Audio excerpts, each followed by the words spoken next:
İlqay Gülablı, Qara Xəncər. O bir gün İranda olarkən Mr. John'la tanış olmuş və Mr. John onu öz təşkilatına üzv etmişdi. O Firidunla da dost olmuşdu. Seyid Quliyev də Firidun kimi 1945 təvəllüd idi. 26 yaşı var idi. Uzun boylu və cüssəli bir oğlan idi. İdmanla məşğul olurdu. Onunla Firidun kimi bütün bədəni əzələ idi. O fabrik və zavodunda işləyən fəhlələrdən ibarət gizli bir dəstə qurmuşdu. Mr. John İrandan ora çoxlu silah-sursat gətirdirmişdi. Onların sayı 100-dən çox idi. Əksəriyyəti Seyidin yaşadığı kənddə ailələri ilə birlikdə yaşayırdılar. Orada bir məhəllə salmışdılar. Onların toplaşdıqları bir yer var idi. Hər gün bir yerə yığılır, idman edib, təlim keçir və siyasi məsələlər üzrə söhbətlər aparıb məsləhətləşirdilər. Bir sözlə onların qərargahları və mərkəzləri idi. Firidun həmin qərargahda silahlı adamlara birlikdə dərs keçir, onları anti-sovet dövlət çevrilişinə hazırlayırdı. Firidun onlara tapşırıq verib plan qururdu. İndi məni yaxşı dinləyin. Sizin bir hissəniz mənlə bərabər qazağa gəlib suiqəstdə iştirak edəcəksiniz. Digər hissəniz isə Bakıda hazır durub mənim işarəmi gözləyəcəksiniz. Bakıdakı bütün inzibati binalar, Azərbaycan Komünist Partiyasının Mərkəzi Komitəsinin binası, Ali Sovet, ASTV studiyası, Bakı şəhərindəki bütün rayon komitələri, bütün polis məntəqələri, nazirliklərin binaları və s. hamısını mühasirəyə alın. Mən sizə əmr verən kimi hamısını basıb ələ keçirin. Sonra mən Bakıya gəlib müvəqqəti hökumətimi quracam. ASTV-də də xalqa səslənib yeni hökumətin qurulduğunu elan edəcək. Adamlardan biri soruşdu. Komandayı bəs Rus qoşunu ilə nə edəcək? Narahat olmayın, eyni vaxtda Moskvada da dövlət çevrilişi olacaq. Onda Rus qoşunu öz xoşu ilə çıxacaq. Biz Azərbaycan Respublikasının dövlət müstəqilliyini elan edəcək. Bu ordunun adı Azərbaycan Qurtuluş Ordusudur. Qısaca AQO. AQO bir il müddətinə müvəqqəti hərbi hökumət quracaq. Bir il sonra çox partiyalı sistemə keçib hakimiyyəti mülki hökumətə təhvil verəcək. Daha sonra o üç rəngli bayrağı çıxardıb əsgərlərə göstərib dedi. Bu yeni hökumətimizin bayrağıdır. Sovet işğalından qabaqki cümhuriyyətimizin bayrağıdır. Bu bayraq vətən bayrağıdır. Şahnamə poemasında Firidun şahın işğalçı Zöhək şahı öldürüb İranı azad edib öz üç rəngli bayrağını, Kiyan bayrağını dalğalandırdığı kimi mən də işğalçı Sovet rejimini devirib azad Azərbaycan Cümhuriyyətini aradacağam. Bu üç rəngli bayrağımızı da dalğalandıracağam. Kiyan bayrağı məzlumların hüququnu təmsil edir. Əzilmişlərin haqqını tələb edir. Biz də Zöhək Sovet hökumətinin fəhlə kəndli sinifini aldatmaq üçün uydurduğu oraq çəkişli qırmızı bayrağını endirib Azad Azərbaycan Respublikasının üç rəngli Kiyan bayrağını dalğalandıracağam. Bu bayraq heç bir zaman enməyəcək, əbədi göylərdə dalğalanacaq. Aradan az bir zaman keçdi. Firidun sözləri bitirib Seyidlə birlikdə Bakıdan qazağa yola düşdü. Adamların da bir hissəsi onlara qoşuldu. 27 iyul onlar Qazax rayonuna çatdılar.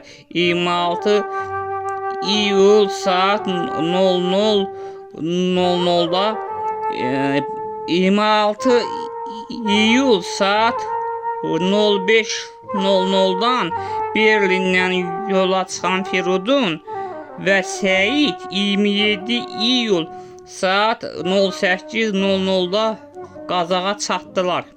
Onlar maşınların haradan, necə və nə vaxt keçəcəyini əvvəlcədən öyrənib ona görə plan qurdular. Firidun əyninə qara şalvar, qara köynək geyinmiş və başına da qara rəngdə qadın corabı keçirmişdi. Qara xəncərin də əlində alıb Əli-Soylunun yolunu gözləyirdi. Adamlar da pusuda durmuşdular. Birdən bir neçə maşın onların gözlədiyi yerə gəldi. Bu vaxt adamlardan biri maşınların yoluna böyük bir ağac tulladı. Maşınlar saxladılar. Maşından adamlar yerə düşdülər. Elə bu vaxt Firidunun adamlarından biri göz yaşardıcı qaz atdı onların üstünə. Onların hamısının gözləri dumanlandı. Firidun göz yaşardıcı qazdan qorunmaq üçün başına maska taxdı. Qara xəncərini çıxardıb onlara cumdu. Maşınların birindən ağ kostyumlu, başının ortası keçəl, cüssəli bir kişi durub çölə çıxdı. Onun üzü arxa tərəfə çönmüşdü. Firidun ona arxa tərəfdən cumdu. Onun Əli-Soylu olduğunu başa düşdü. Ona arxadan hücum edib qara xəncəri ilə onun sol çiyninin altından yuxarıdan aşağı düz ürəyinin üstünə bir zərbə vurdu. O üzü qoyulu yerə yıxılıb öldü. Firidun xəncəri onun kürəyindən çıxartdı və onu arxası üstə çevirdi. Bu vaxt onun üzünü gördü və şoka düşdü. Bu Əli-Soylu deyildi, başqa bir adam idi.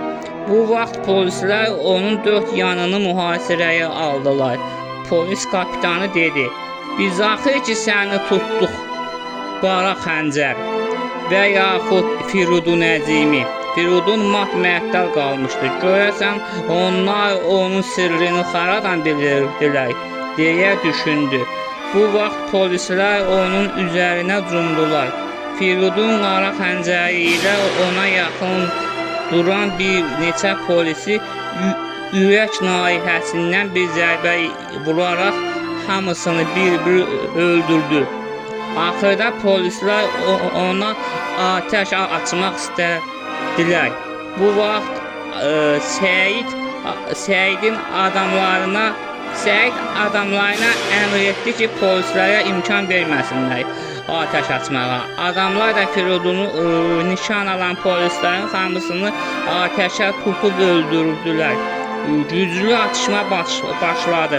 Firidun fürsətdən istifadə edib qəfildən bir göz qırpımında sıçrayıb qaçdı. O Səidin maşınını saxladığı yerə çatdı. Dərhal üzündəki maskanı çıxartdı. Qara köynəyini çıxardıb ağ köynək geyindi ki, polislər onu tanımasınlar. Səid də gəlib maşına mindi. Firidun da onun yanına oturdu və oradan uzaqlaşdılar. Adamlar da bir nəfərlə itki vermədən polislərin başını qataraq hamısı bir-bir qaçdılar. Sovet hökuməti Firidunun Lerik rayonu ərazisindən keçdiyini bilib orada möhkəmləndi. Bütün qüvvələri İran-Azərbaycan sərhəddinə yığdılar. Səid isə maşını sürətlə dayanmadan Bakı istiqamətinə sürdü. Xoşbəxtlikdən yolda onu tanımadılar. Səid Firidundan soruşdu: "Bu necə oldu? Haradan bildilər?" "Kimsə yəqin içimizdən bizi satıb. Gördün onlar necə hazırlaşmışdılar. Əli-Soylu öz bənzərisini öz yerinə qoyub ölümə göndərib. Bənzəri də canını onun yoluna fəda elədi. Mənim də kim olduğumu bilirlər artıq. Bizim uşaqların içində satqın yoxdur. Ola da bilməz. Mən onların hamısına zaminəm. Həm də onlar sənin haqqında heç bir şey bilmirlər. Çoxu səni tanımır. Üzünü də dünən görüblər. Mən bir adamdan şübhələnirəm. Şahnazdan.